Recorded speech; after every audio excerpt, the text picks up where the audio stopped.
Personel gabungan Polres Loksmawe menembak mati seorang yang diduga sebagai anggota kelompok kriminal bersenjata KKB berinisial AR alias Rahman Pedang alias Rahman Tentra.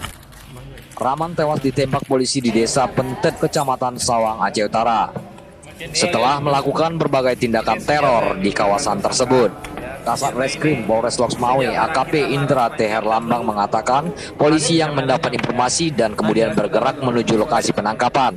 Namun saat petugas berupaya melakukan penangkapan, Rahman melepaskan tembakan ke arah petugas yang berakhir dengan kotak tembak dan menewaskan Rahman di tempat.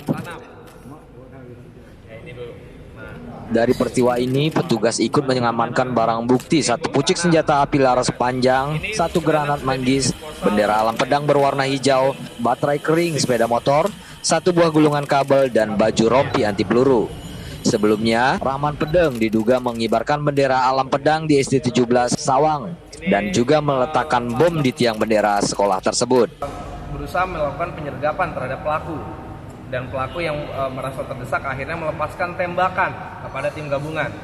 Lalu tim gabungan berusaha menghindar, lalu terjadilah kontak senjata pada saat itu juga.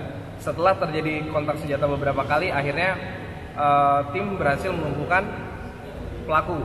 Setelah itu pelaku yang sudah terluka berusaha melarikan diri. Lalu pada saat akan jatuh, pelaku berbalik kanan lalu